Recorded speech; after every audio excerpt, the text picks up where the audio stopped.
All right, we're going to dive into one of the most influential stories, well, ever. It's the story of a humble carpenter, a man whose life and message would completely reshape human history. So let's get right into it and see how this all kicked off. So our story starts in what's been called a time of fear.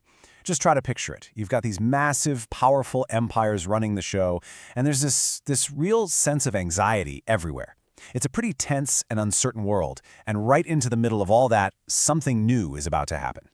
And right from the get-go, the story starts with this huge contradiction. I mean, everyone's expecting a king, but the way this king arrives, well, let's just say nobody saw it coming.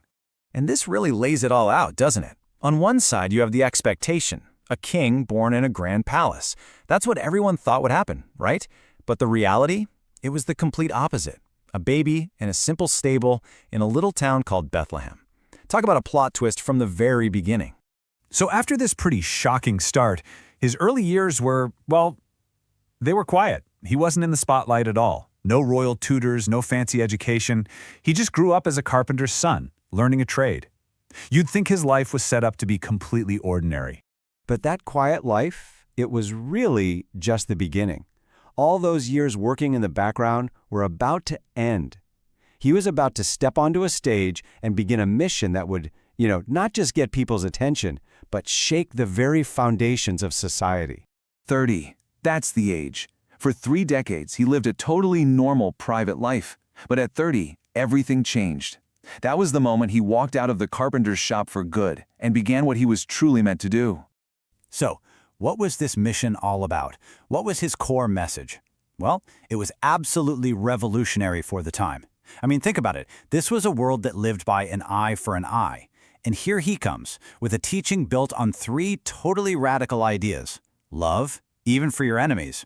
Forgiveness, for anything and everything. And a powerful, unshakable faith. And here's the thing, he didn't just talk about these ideas, he lived them. He put his message into action with these incredible miracles.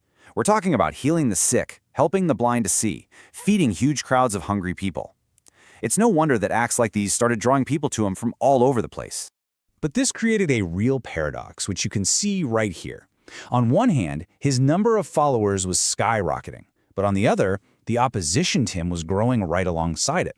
The people in power started to see his message not as something hopeful, but as a serious threat to their control. So you've got this rising tension, this growing conflict.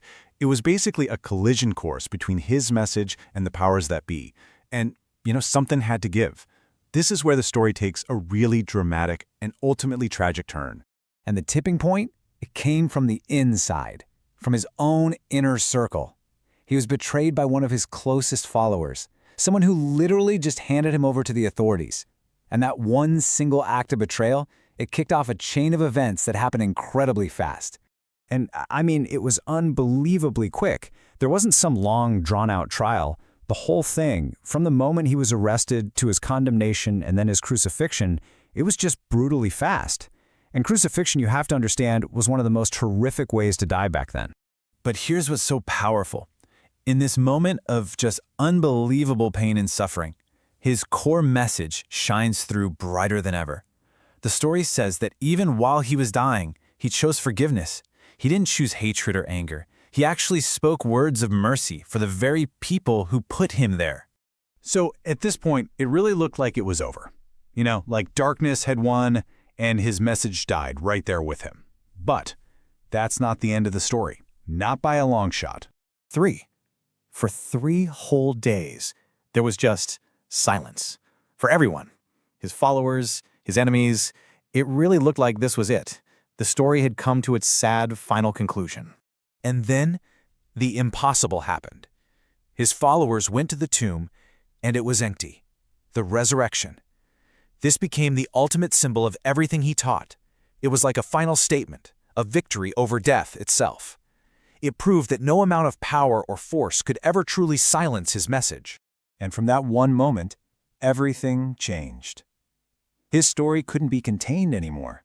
It spread like wildfire, across countries, across centuries.